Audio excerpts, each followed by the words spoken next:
John Wood, and I'm the chairman this morning. It's a bit of a hard act to follow my ex-Prime Minister's speech, but we'll try to do our best by being really controversial this morning. Welcome to this session on this debate on nurturing creativity.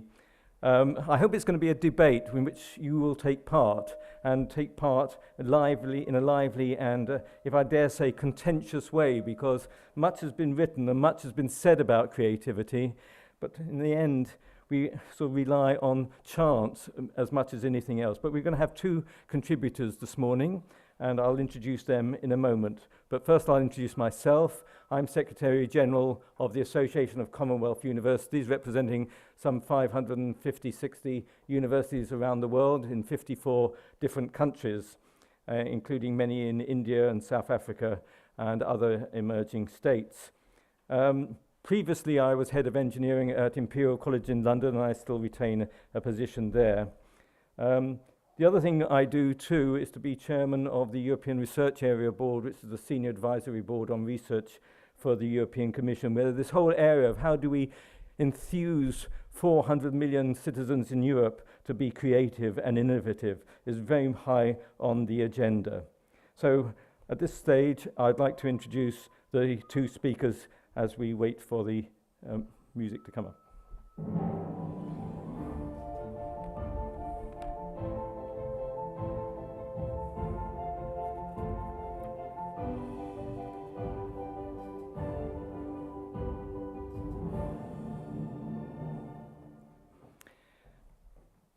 The first speaker on my left is Paul Collard, who... Ladies and gentlemen, please take your... Well, I hope you're sitting as well. That was as I say, was Paul Collard. He's taken his seat, and we don't really need any introduction, because last night at the gala dinner we saw a wonderful video and description of the work he does as Chief Executive of Creativity, Culture and Education, a Wise Award winner for this year. So we again offer our congratulations to you. And in your CV, in the speaker's notes, it tells me you have had 25 years of working in the arts. I wondered exactly what that meant, but we'll find out. Our second speaker is Dr. Yong-Chin Ko, and he's superintendent of the Gyeonggyang Office of Education in Korea. He founded the Gyeonggyang International Education Center for multiracial families and the Center for Education Futures Foundation to enable financially challenged students to achieve their potential. He is the first educator to win the prestigious Korean CEO Award given by the South Korean Chamber of Commerce and Industry. So those are our two speakers, which I welcome. The topic is nurturing creativity. The creative process, as I've already said, is very elusive. It includes all sorts of things that can help or hinder. Attitude, culture, whether we encourage or discourage, the systems we use for teaching. Even in universities, we see that we can either encourage or discourage creativity. Creativity attacks norms, challenges things that we perhaps hold dear to. And about 10 or 11 years ago, I wrote a paper called Where Do New Ideas Come From? And I looked at all sorts of things about what the role of argument and debate was, what the impact of poverty was, what the impact of time was, whether you were in a syncopated world or a steady beat world. And then I also looked at how lifestyle affects creativity, and then to the business processes and the foresighting and horizon scanning and things like this all play a part, and we're going to hear far more about this. Now, I don't want to stifle any creativity in our speakers this morning, and I don't want to stifle any creativity in you. And I would encourage you to be, I won't say outrageous, but actually challenge some of the norms that maybe we hold. And I set some questions for our speakers, and I hope they don't follow them rigidly, because I only set them as a toner, as it were. And I started off by saying, does schooling, with its emphasis on right answers, stifle innovation? And the reason I ask this is that when my children are at school doing sciences, because we have scientific debates we did when they were school students about science, we had the concept of right science and school science. The school sciences answered the exam papers. The right science was what was going on at the moment in science in reality, and the two didn't meet. Is creativity helped or hindered by wealth? If you become very rich, you tend to get less innovative, maybe. Is creativity, what is the impact of culture? Different cultures have different ways of looking at this issue. The impact of new technologies, 4G as it comes on, what's it going to do for us, and how can we encourage new ways of using technology without becoming slaves to it? And what about open innovation, the way industry actually looks at creativity and innovation? How far can we encourage this, or does it encourage creativity? So this is a debate. You're going to be asked to take part. And I don't want questions. If you ask questions, I'll throw them back to you and ask for the answers. So watch out. I'm starting to sound like the announcer at the last session. So at this point, I'll ask Mr. Collard to introduce the topic, and we'll move on from there. Thank you very much indeed. As a programme, Creative Partnerships has been working for 8 years in England now, trying to unlock creativity in children and young people. And our concern is primary school and secondary school. And creativity has moved steadily up the political agenda right across the developed world, as politicians increasingly see the connection between creative people and innovation driving our economic futures, because particularly in the developed world, we're no longer really competitive in mineral extraction or in manufacturing, and therefore ideas is going to be the new oil, and that's what we have to tap into amongst our young people. But in our work, as we have focused on developing creativity and how you can develop it in the classroom, we have found that the process inevitably brings you into conflict with the current education system and begins to ask very fundamental questions about how we teach. One of the things that often crops up in discussion is that creativity is seen as a desirable extra in education. So we'll continue doing what we already do, but we'll just add in creativity a bit like an extra subject. And all our experience is that simply doesn't work. But more than that, when you actually begin to look at the analysis of what's happening in the education systems in the developed world, you see that there are fundamental problems. You're all aware of the PISA tests that the OECD run. So these are exams which random samples of children in the OECD countries take at the age of 16 in science, maths, and literacy. And when the OECD run these tests, as well as doing the exams, they also establish the level of interest in the subject by the students, and also what they call self-concept, which is how confident the children are in the subject that they are being tested in. And if you take the case of science scores, for instance, Finnish children come top in scores, and they are the least interested in the subject out of all the OECD countries. Japan and Korea come very high in the scores, but the children have the lowest level of confidence in their ability in science, despite the fact that they do better in the test scores. The reason that the OECD measure interest and self-concept as well as test scores is because what predicts whether you will go on and become a successful science isn't your test score, it's how interested you are in the subject and how confident you are in the subject. A number of people have referred to Einstein during the course of the last 3 days as an example of this, because he was an academic failure. He got a third at university and couldn't go on, but he was really interested and he had enormous confidence in his own ability, and therefore he pursued his career and became the great scientific icon of the 20th century. So what we have learned by trying to introduce creativity is that we require a fundamental change in how the classroom is managed, if you like, what happens in the classroom. And when we pose this, people go, oh, but this will be a terrible threat to our existing education system, which is working. The answer is, no, it's not working. It is actually failing. And I'm very moved by John's story about the fact that he told me, he didn't tell you, that 2 of his children are doing PhDs in chemistry. So that's a fantastic achievement.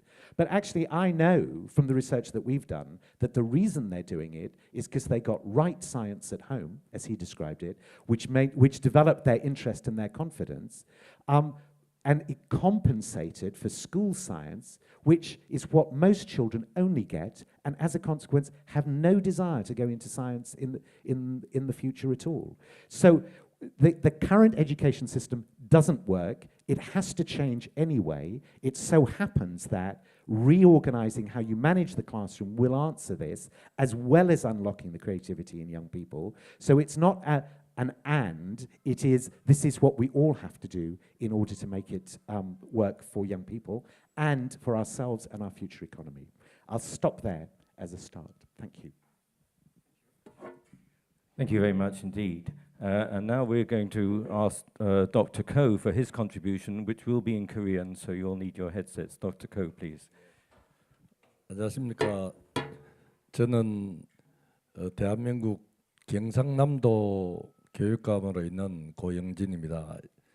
세계 각국에서 오신 여러분들에게 진심으로 감사하다 말씀드리고, 각국에서 교육의 중요한 문제, I'd like to thank you all for coming here. My name is Young-jin Ko from Gyeongsang-namdo Office of Education, Korea. And I would like to thank you for coming here. And I have great admiration and respect for you. And I'm going to speak about our role and our education system in Korea and in Gyeongsang-namdo.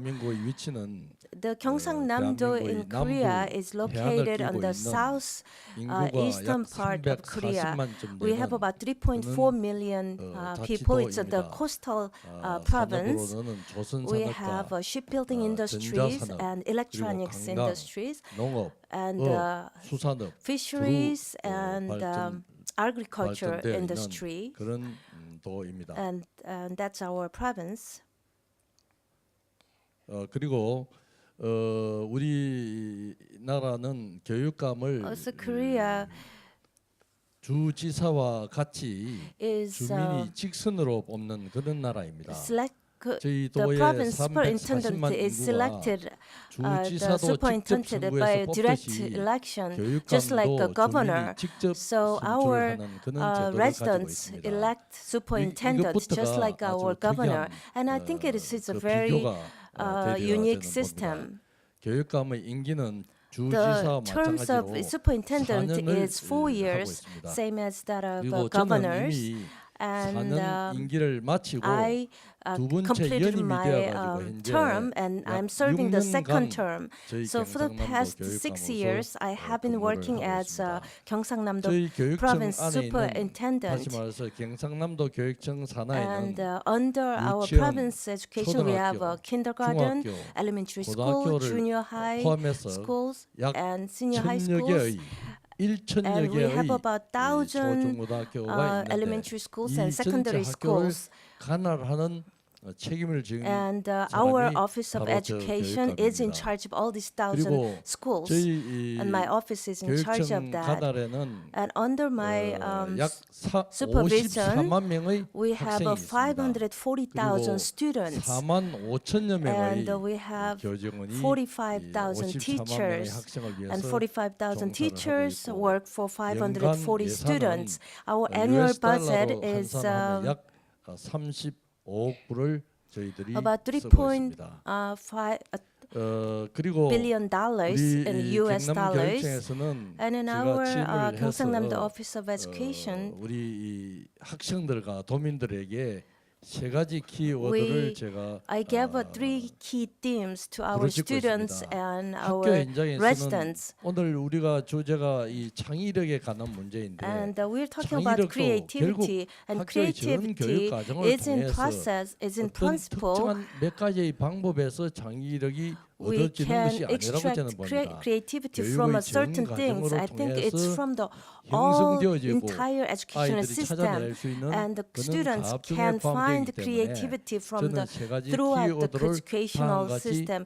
And 정해서 I 저희 picked 교육에 the three 힘을 쏟고 themes 있다는 말씀을 드립니다.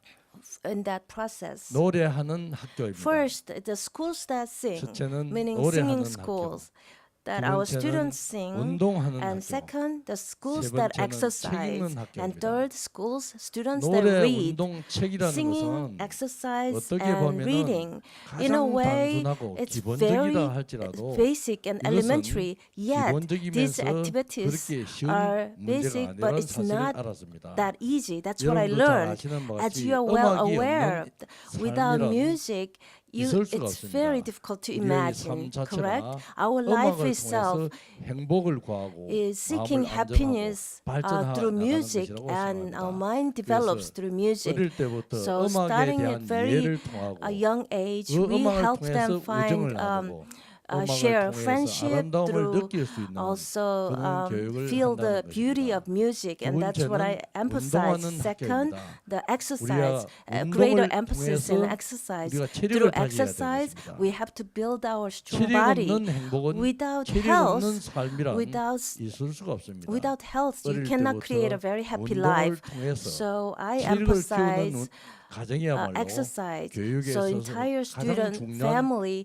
the schools 부분이고 focus on 이것이야말로 exercise. 교육의 어떤 성공 여부가 And 달려 I think 있고 that 삶의 depends on also 성공 여부도 whether we can 달려 있다고 succeed 생각하기 or 때문에 fail. 꾸준히 Not just the school 운동하는 life, but 습관을 also life in 길러주는 general. 그런 내용을 And 저희들이 that's the 강조하고 second 있습니다. theme that we have been 세 번째는 emphasizing. 책을 읽어야 Third, 합니다. the students, 독서의 everybody 즐거움을 has to read. 통해서 Through the 그 아이가 enjoyment 그 of 학생이 가질 수 reading, 있는 최대의 the 창의력이 students can develop 창의력을 their 찾아낼 수도 creativity, 있고 and they can also 새로운 find their 지식과 own creativity 정보를 through reading. 얻을 수 있는 것입니다. Also find the 책 new 읽는 information and 습관이야말로 knowledge.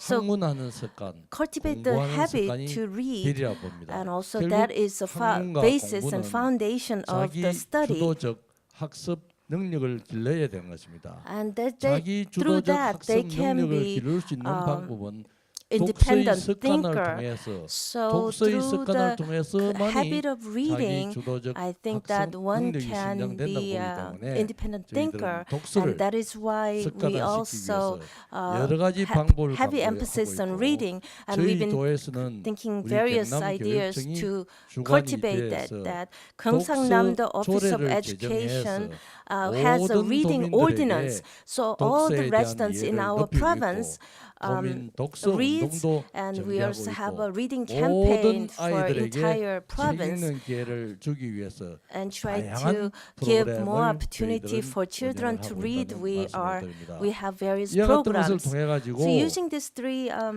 active 경남 types of 교육은 activities, the 우리 Gyeongsang-namdo Office of 대한민국의 Education 16개 자치 has 시도가 16 있습니다만 그 independent 중에서 가장 Office of 모범적인 Education, 교육을 하는 and 그는 we 도가 바로 저희 we received the 경상남도입니다. best 여러분들 award 잘 아시는 바와 같이 among all the other 2차 Office of 대전 Education. 이후에 As you are well 가장 aware of, or 경제적인 after World 성공을 War 거둔 나라가 II, 어느 which 나라이겠습니까? country developed the 일본과 독일은 fast? 원래 Japan 기술과 and Germany, they 자본과 already had 자원이 resources 풍부한 and skills and 나라였습니다. 우리 talents 대한민국은 already, 기술도 whereas Korea 자본도 did not have any 또 natural resources, 자본도 talents, 부족한 skills. 나라였습니다. They didn't have 이제는 anything. But 대한민국이 now, G20의 어장 Korea 국가로서 become one of the 그리고 G20 당당한 countries, 경제적인 and 기반을 we are 닦은 a very 그런 나라가 되어 powerful, 있습니다. economically powerful country. 여러분들께서도 다음에 기회가 있으면은 If you have any opportunity, then please visit our 저에게 country 연락하시면 제가 and 잘 call on me at any 여러분들 잘 time. I'll 안내를 be your 해드리겠습니다. excellent tour guide. 따라서 우리 경상남도는 이런 교육을 Additionally, 통해서 다른 시도에도 Gyeongsang-namdo Office of 저희 이 도가 Education 하는 그런 wants 교육 to 프로그램을 많이 벤치마킹을 하고 있습니다. to learn 이렇게 해서 from what other 그 places are 대한민국이 doing, 오늘날 and also 있게 we have been doing 되었는데 benchmark. 바로 그 And through 근간이 this 교육입니다. education, 교육의 Korea has 힘을 developed 가지고 quite rapidly, 대한민국이 and 현재 with the 이렇게 strength of 그래도 education, 경제적인 Korea became 성공을 거둔 one of the 그런 advanced 나라가 developed 되어 있다는 countries. 것을 말씀드립니다. 창의력이라는 것은 creativity 그 사사 in a 뜬뜬 word 크고 작은 일로 인해 가지고 다소의 변화는 줄 수 can 있지만 bring some 교육의 changes, 전 과정을 but 통해서 creativity 창의력 must 없는 exist 교육이야말로 in the 살아있는 교육이라고 할 수 없기 holistic 때문에 educational system. 저희들은 Without 다양한 creativity, there cannot 창의력에 be any 대한 education. 프로그램을 가지고 So 있고 we have 교육적인 a 그런 variety 열정을 of 보태고 programs to 있습니다만은 cultivate 나중에 creativity. 여러분들이 질문을 And 해주신다면은 if you want to know more 작은 about it, 것부터 then I can 상세하게 elaborate on 사례를 certain 설명해 드리도록 cases 하겠습니다. for you. 오늘 이 카타르 재단에서 처음으로 우리 한국어를 And, 이렇게 and 직접 말을 하더라도 I'm 통역을 very 붙여주신 데 excited to 대해서 have an interpreter, and 대단히 I'd like to 감사하게 thank 생각하고 Qatar 내년에도 Foundation to provide 많은 Korean 한국어만 하는 interpretation. 사람들이 이 자리에 와서 And even 배워갈 next 수 year, 있도록 I hope 한국어 that 통역을 other 내년에도 Korean 부탁을 speakers would 드리겠습니다. come, and please 제 continue 말씀은 to 우선 have Korean 여기까지만 interpreters. 하겠습니다. And I'm going to 감사합니다. stop my remark now. Thank you very much for listening. Well, thank you very much to both speakers, and especially the translator too, with a very clear translation. Thank you very much indeed. We saw two sides of approaches there, with Paul emphasizing the ideas of the new oil. Last time when I was here, I picked up a headline in the Peninsula newspaper saying data is the new oil. So we may have a debate on which of them really is the new oil, but also pointing out that creativity is not a subject to be taught, and that education systems are failing completely. And I say quite often my view there is that teachers are actually afraid of the risk-taking rather than embracing risk-taking by saying, I don't know. It's a cultural thing as well. And Dr. Koh bringing out his three themes of singing, exercise, and reading. It's about the holistic approach again to education. I was fortunate to go to a school where we had to exercise every afternoon, rain, shine, wind, snow, or ice, and it was good for you. We also had to wash in cold water, which is even better for you. And finally, we had to go to chapel twice a day to sing. So I think I can concur with your three themes. But I think the thing there was, it wasn't the three themes, it was actually looking at education as a holistic approach and not just as a classroom approach. And as you were talking, I was just thinking of the report we did for the European Commission about the next 20 years, where we talk about a new renaissance for Europe. And one of the speakers this morning slightly poo-hooed the idea of the renaissance, was people who are holistic but not in depth. We need both now. We need to be holistic and in depth, and how we take that forward. Now, I did say that this was going to be a debate, and I hope the lights will turn up a little bit so I can see you. There's one member of the audience who crept in later, Diran, who I'll pick on in a moment. So I'm giving you warning. Not setting on my table last night. This is the penalty for this. And I'd like you to make contributions. If you have questions, I'm going to throw them back to the audience, not to the speakers, because they're going to have a chance at the end to respond. And so if you ask a question, expect to be challenged by that question, because this is about nurturing, encouraging creativity. And I want to encourage creativity with you this morning. So there's a hand up there, and I can't see who it is, because the lights are still rather bright here, but I think it's a lady there. And just wait for the microphone. Can you announce who you are? And in one sentence, it's turned Hello, into... Fani de Toy. I'm from Cape Town, South Africa, and it's a creative interpretation of my gender. So calling me a lady this morning. I think it was a lady behind you, actually. All right. No, I just, to Paul, a question. I'm not supposed to ask questions, but really for me, the innovation, yes, it's about challenging values and norms and so on, but I think there's a lot of, if future generations were to judge this generation of educators, I think one of the questions they would ask is, did we fail to in fact communicate what we believe in? What do you mean by what we believe in? The values, the norms, the kinds of things that we think how society ought to operate. And so my interest is in a way in challenging norms and values, but also in innovating around how to communicate those and actually build them, not least in post-conflict scenarios where my organization works and where these things have been all but destroyed. So, it's a question of not only challenging them through techniques in the classroom, but is there innovation around how to actually, in fact, transplant these values across generations that are more open, more democratic, more participatory, more reliant on the content rather than the authority of who is teaching that, etc. So my question is not so much about challenging these, but ways to in fact communicate them. So this is about communicating the values on which your society is based in order that you can actually have the environment in which innovation can take place. Is that and the innovation around that communication strategy. And just secondly, to Superintendent Coe, just a question, if there's an English website that we could visit perhaps to learn more about your strategy. And secondly, if I understood correctly, that your position is an elected position. If you could just explain that system a little bit more, that would perhaps signify the importance that the Korean people put on education. Thank you. Well, I told the speakers that I wouldn't let them answer any questions, but I think that last one might be quite simple to answer. Is whether you're in an elected position. Is that? I think the answer is yes. Is that right? I'm getting a nod. Yes, I'm elected.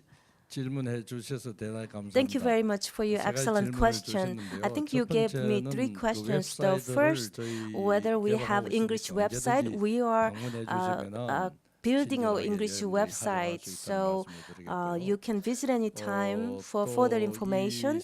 Second, in terms of being elected, as you all vote, you have presidential election, you have you elect the senators, mayors, and we have the same system. And in Korea, we have direct election for province superintendent. So in a way, it can be a political process. I started my career as a teacher, and I worked. I became a teacher, vice principal, principal. I also was dean of a university, and now I've been a superintendent for the past 6 years. So through the election, you become a superintendent.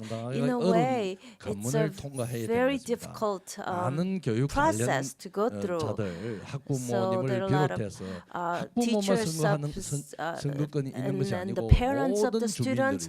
Everybody has the right to vote. 3.4 million residents have the right to vote. So I need to find out what they want, what kind of policies to establish, and we need to develop the right educational system, and also we need to reach some kind of consensus. And it's a very, very difficult process, but in a way, this system can support our educational system. But there are also some challenges because of this process.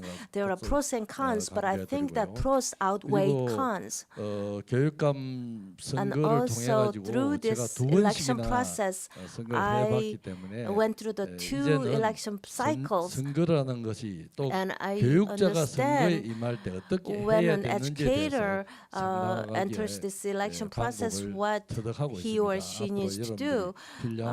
But if you, I can also share that if you want to. Did I answer your question? Okay, I think the question was answered, so thank you very much. But I'm going to throw it back. How much do communicating the values hinder or help nurturing innovation? Because that's the question you've asked effectively. Are there any people in the audience who would like to comment on that? Or would you like to comment on it? There's one in the front, yes, in the front here. And did I see somebody over there? Yes. Can we have the microphone down here? And is there a microphone over there? There's a gentleman, second row. Please. Okay, I think culture is very important, and the values within the culture is very, very critical. In terms of creativity, there's a process where there's tools that can be utilized to generate ideas and new ideas. But this cannot be work unless you have values and culture and norm that foster that and encourage that. You know, in creativity, there is an incubation stage, whereas your unconscious mind will generate an ideas. And if your unconscious mind is really restricted by values and norms that the society has created and, hinder you, this is really not, it's not work. I've been tried to use process and tools and methods to foster creativity sometimes with a group from my country. But in reality, when they come to have new ideas, they judge the ideas inside their mind, so they not really spit it out and tell others. So I would say we should really start to change the conception and the perception of creativity within the society. Then we can utilize the tools and others. Tools without perception, it's not really working well. I should have asked you to give your name and where you come from. I'm Adel Gaid. I'm from Saudi Arabia. Thank you. The gentleman over here. Okay. Give your name and affiliation. Okay. أنا فؤاد مراد مدير مركز الأسكوا أمم المتحدة الإقليمي للتكنولوجيا، وعن أحكي باللغة العربية لأنه ما بدي المترجمة تبع اللغة العربية تغفى ولا نلغي الترجمة العربية. بقى بتمنى يكونوا عن يترجموا الجميع يشارك. We don't have to have a translation at the moment. Is there one coming? ما في ترجمة عربية بالدوحة قطر. Is anybody able to translate for us? No. Is translation working? I can speak in English. I'm just making a point. Okay, perfect. Yes. Okay. طيب. بقى باللغة العربية خليني أقول لكم إنه الموضوع اللي عم نحكيه بالنسبة للقيم والثقافة كيف بتأثر على الابتكار والإبداع. So I like to say that, in fact, all this mustn't we have stop problem with translation innovation. from Arabic. Let me switch to English. It's now coming. I think the point was made. They're giving up. Anyway. Perhaps you can just give it again in English for us. Would you like to debate that point with me later? All right. Once we finish this topic, I don't mind if you want to raise the question. So the cultural issues in our community related to innovation and creativity. You mentioned something related to, is wealth a hinder? Is it a problem? And I think in this community we are in, there is a huge wall that says need is the mother of creation or the problem solving. And if you look at societies, USA, if you look at Steve Jobs, I mean, all the role model of innovation, they really didn't have the need, but they were pushed because there were values, there are cultural values for creativity and innovation. In this community, in this region, we have to find different values besides money, besides the cash that we would get in return for innovation. Are they values that the community would value a lot, such creativity, innovators, inventors? I don't know what they are, but we have a big problem, especially in the GCC countries, where the youth feel that they don't need to be creative, they don't need to innovate, they don't need to invent. And I wish this topic is a little bit addressed further, because we are looking for alternative values besides cash, besides money in the bank. Thank you. Actually, I can concur with that last point. I won't mention the country, but not far from here, where I was on the Innovation and Science Research Board, where one of the members of the ruling party said, why should we do any research? We can just buy it. And I think that is a very real issue in wealthy countries. Now, are there any other topics that people want to raise or to respond, please? Hi, my name is Sarah Cunningham. I'm part of Virginia Commonwealth University School of the Arts. One of the first campuses over here in Education City is a VCU campus. I'm also the former director for the National Endowment for the Arts, director of education under 2 administrations. And we've been collecting data. I feel like the arts piece is a missing piece. And I'm going to say arts and not creativity, because I think there are many ways that you can exemplify developed creativity. That's one of the issues. We don't have a research sector for professionalized creativity like we do in science. So we need to develop that research sector that is a depth of research and creativity that reflects all kinds of disciplines, but in fact would have depth in the arts. And the challenge with the arts is that we have multiple artistic disciplines that develop our ideas of knowing the world. So this morning we heard a lot of conversations about what knowledge is in this new economy. And artists certainly explore knowledge through different means of representation: physical, visual, auditory. There are many ways they do that. We have a survey of alumni of art schools in the United States that shows that those individuals have hybrid careers. So in a way, they're jumping ahead, I believe, of the job economy that we're looking at. Not only are they changing jobs, they're handling 2 or 3 occupations at a time. That's natural to them, and they have highest levels of satisfaction in their careers, even though they get lower salaries. They also have the highest levels of civic engagement. So the kind of profile we see in our colleagues who are artistically engaged, I think, has noble components that address many of the issues at this conference. And then I just want to recognize that there's a lot of studies being done. This was the survey, the National Arts Alumni Survey, that's identifying the arts workforce. But some of our work on that study demonstrates that actually the gender gap decreases in the media arts. We see in the arts that there's still a gender gap in visual arts. It's easier to become a professional artist if you're a male. There's a higher rate there, but in fact, as you become involved in the technological arts, we see a gender gap decrease, and we see rates of salary increase. So these are ways and these are mechanisms, if we can create environments of learning that support perhaps not professional artists, but the possibility of becoming engaged in this way. There are all sorts of skills and abilities that come with it. Thank you very much. It reminds me that when I was running the big laboratories in the UK, I had resident composers and resident artists, and we were trying to share the creative aspect from science and engineering and from arts together to encourage each other. And I think working synergistically, one can get a lot more from this. Now, other comments? There's somebody right at the back there, and you are in the gloom, so I won't risk saying which gender you are. Could somebody take a microphone right to the back, far corner, please?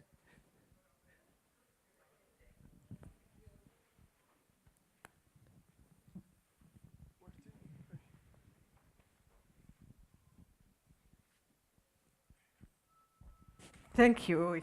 Female, in terms of gender. Can you say who you are? Rahma Bourkia, former president of a Moroccan university and a member of a Moroccan academy. I agree with the idea that creativity is not a subject to be taught, but it has to be embedded in the process of learning. However, the issue that raises from this idea, how to integrate creativity in the process, especially in a system which is not where the methods or pedagogical methods are not based on the creativity. This needs a kind of paradigm shift, let's say. And here, I think the role of educators, of the teachers, is very important.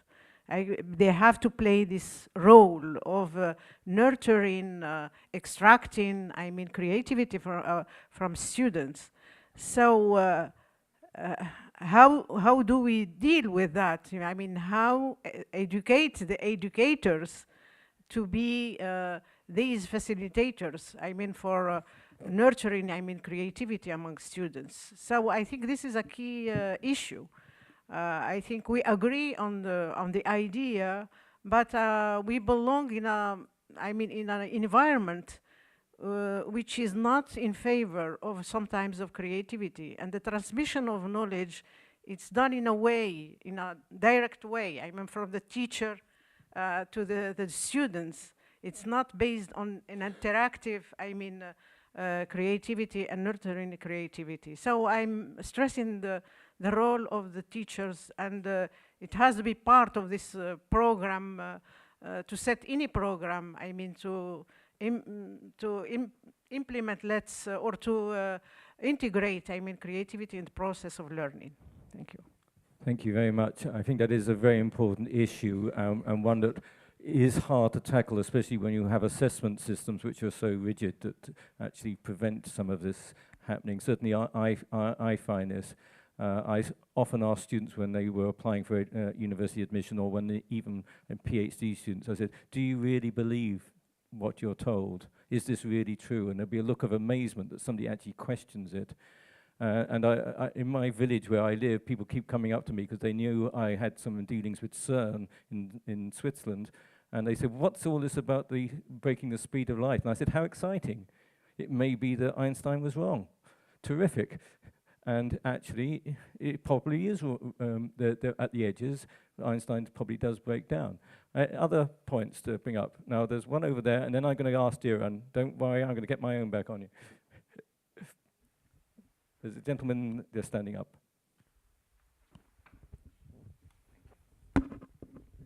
Yeah, my name is Yohanes Surya. I'm from Indonesia.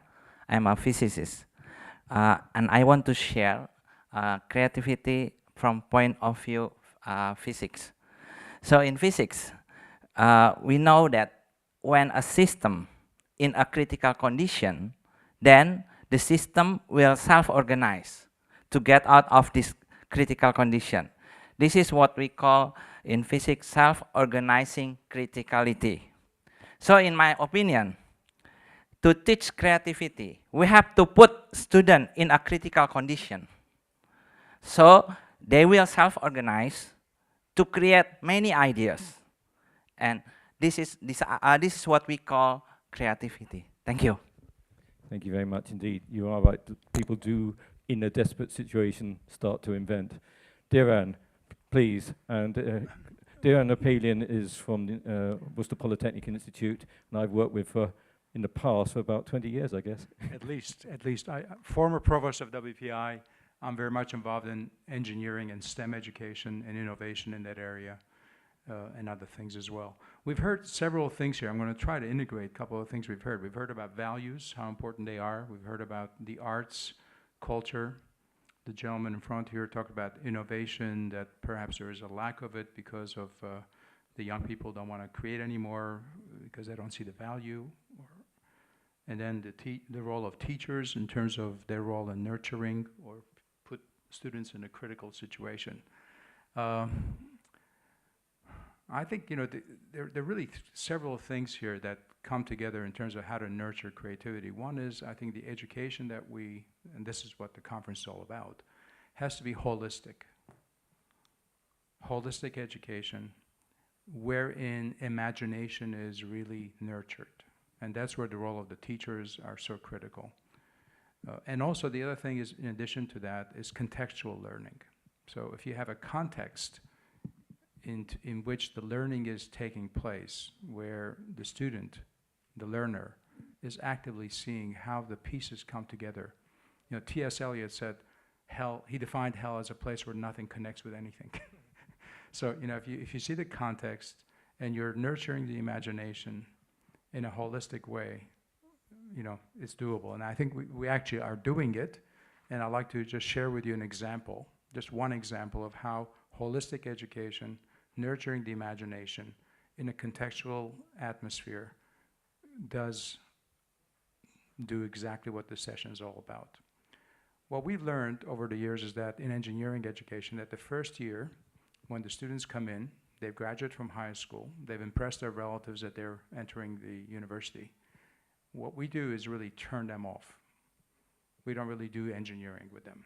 These are engineering students. So what we did is establish this course called Sustainable Development for the 21st Century. It's really all the grand challenges that we face, energy, water and food for society, shelter, materials, recycling, recovery, health, 6 or 7 areas of that sort. And we've actually spent 2 weeks in each one of these areas, where they learn about policy, the human dimension, essentially the social sciences for this 21st century as the physics was for the 20th century. And that sort of brings in the values. The students see a framework of the world in which they're going to be living in, and then you let them loose for 7 weeks on the projects And I'll tell you, I have been so impressed in the last 3 years seeing how the creativity of young students, if you give them the context, you give them the values, where you show them what the societal challenges are. This is their world, where when they're 40 years old, there's going to be 9 billion people, and how to deal with it. It's, you know, just one example, it's working. So I just wanted to share that with you. But I would like to impart those 3 last things: holistic, contextual, imagination. Thank you very much. We've obviously touched on the holistic side quite a bit already. One of the things we found in engineering at Imperial, when we looked at the differences between the men students and the female students, was it was the women who really appreciated the values and the quality of life and extending out to disadvantaged people that drove them forward. And they became more engaged as they went through the course, just as you said, whereas the men became more disillusioned because they realized they were never going to be great engineers at the end of the day. Time for, there's a question down here. Whoops, sorry, on the right. Oh, sorry, I shouldn't say question, a contribution. I'm falling into it. Yeah, you're going to have a response in a moment. Yeah, okay. Oh, exactly after this.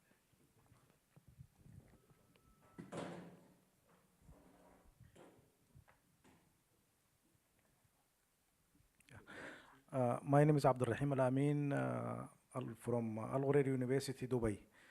I'm on the opinion that creativity is a talent, and it's like any other talent. It depends on the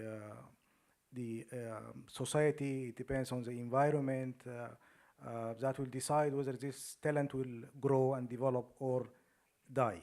So I'm on the opinion that the values and the ethics of society is very, very important in either encouraging this talent to develop or to die.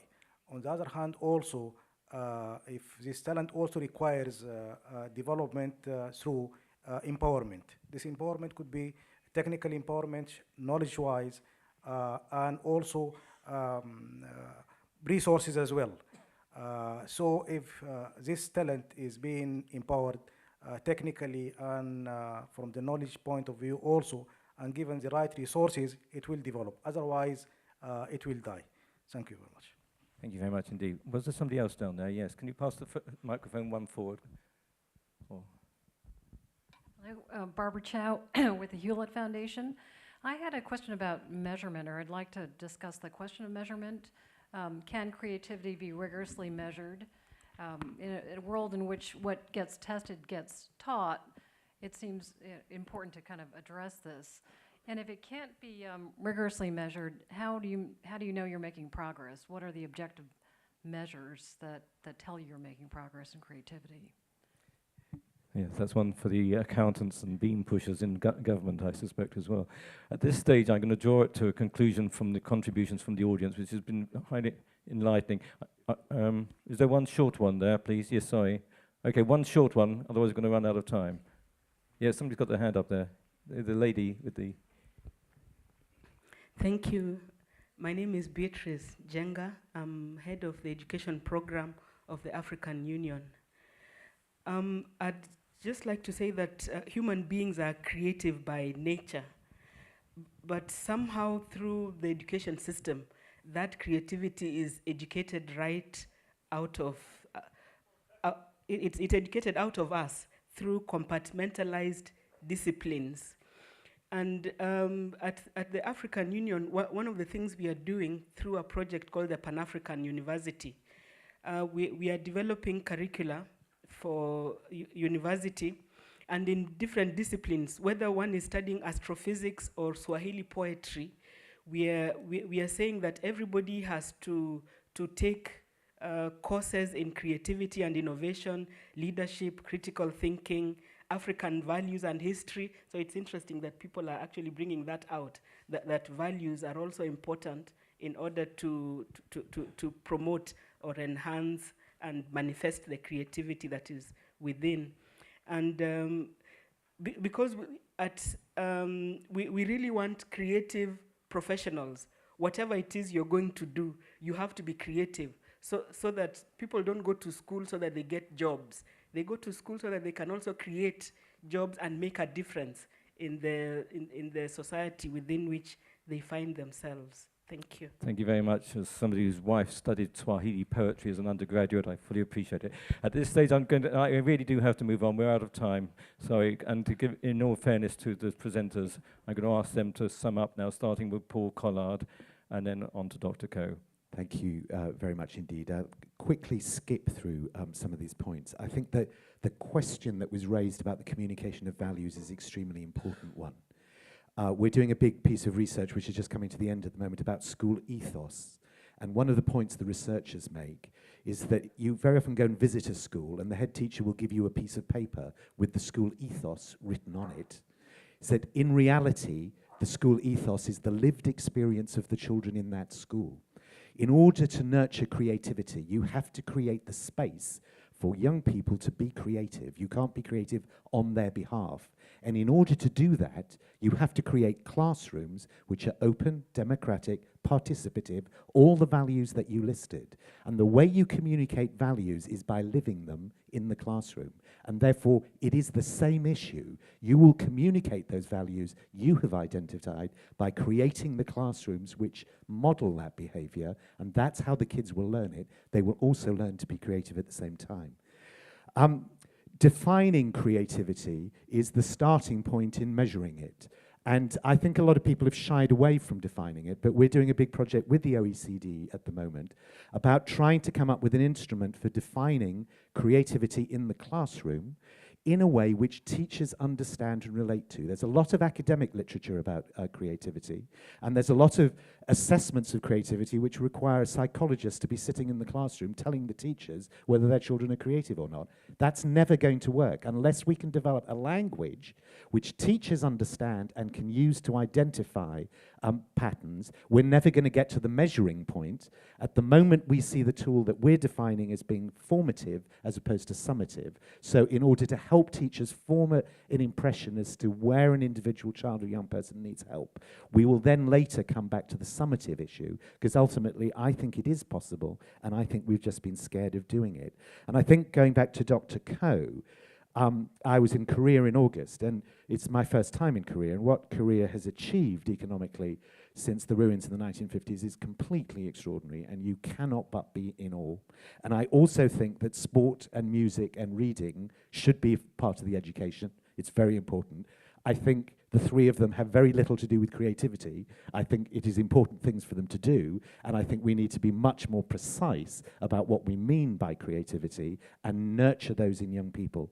The most important thing is the teachers. That the failing at the moment isn't in the ambition to have creative schools, it's not in the desire of the children, it's in the practice in the classroom and with the teachers. And we hope that by developing a tool that teachers like, which help them identify creativity, we can embed it in all classrooms and enable that to happen. I'll leave it there for now. Thank you. Thank you. Dr. Ko? Yeah. 말씀 잘 들었습니다. Thank you very much for excellent remarks. Thank you very much for your excellent remarks. 분들이 아주 귀한 말씀을 많이 주시기 때문에 제가 이 자리에 I heard 있지만 many good 여러분들의 comments, 말씀을 but 통해서 even though 저도 I'm 오늘 here, 많이 I'm 공부를 learning a lot 하게 from 되었다는 you, 것에 and I want to 감사드립니다. thank you for being my teacher. 창의력은 여러분들이 Creativity, as you have been 유일한 saying up to 방법들을 몇 now, 가지 우리가 가지고 있고 we 몇 have 가지 some methods 도구를 or 가지고 tools. 창의력이 해결되는 것이 아니라고 생각합니다. I don't think that creativity 모든 can be 교육 과정을 created 통해서 through those methodologies or 구석구석에 다 tools. 그 I think 창의력이 관련되어 있는 creativity 내용들이 is in every nooks and corners of our 여기서 가장 중요한 entire 것은 educational 교사의 system. 역할입니다. I think the most 교사가 important thing is the 얼마나 role of teachers, 깊은 how 관심과 deeply 사랑을 the 학생 teachers 개개인에게 are 투입할 interested 수 in 있느냐는 것은 his or her 매우 중요하다고 students, 생각합니다. and also 만약에 what they can teach, 이 how they can 창의력도 teach. And 유치원, creativity 초등학교, 중고등학교, is 대학에 also 또 대학 이후에 석사, should be 박사 instilled 과정을 in the 겪으면서 kindergarten, elementary school, 그 secondary school, college, and 내용은 postgraduate 좀 program 달라야 된다고 should be in 생각합니다. there. And each 가령 process, 초등학교 there should be a 저학년이나 different 유치원 학생들에게 methods for 어떤 creativity. For 정답을 example, 요구하는 질문을 you 했을 cannot 때 have the 정답을 내는 just the 학생이 있고 obvious 정답을 answer 못 in 내는 the 학생이 you 있을 cannot look for 것입니다. obvious answer in 가령 예를 elementary 들어서 school.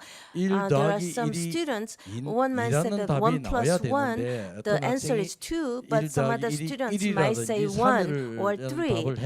Then if those kindergarten students 1 or 3, then we need to find out why the students answered in that way. And I think that students should show consistent interest, and we need to find out why the students thought of that answers. And I think that teachers need passion and interest and enthusiasm. And we have to focus on the students that who did not come up with the right answer, perhaps not just the ones that who came up with the right answer, and also the teachers of with the parents with the wealth or not, the poor students might not have the resources for good education, whereas the richer students might have more options than which students would have more creativity. And I think we need to research that, how wealth would influence that. And I think that's also the role of teachers, but not just that teacher, but the best teacher is parents. And Korea, a lot of parents have a deep interest in their children's education. So a lot of parents show their interest in the teachers and their students. And the teachers who work under Gyeongsangnam, the Office of Education, 45,000 teachers, know that parents are very interested in their children's education. Thank you. Well, we've had a stimulating session, and I see by hands going up, there was also people wanted to bust in, and I'm sure you're very frustrated.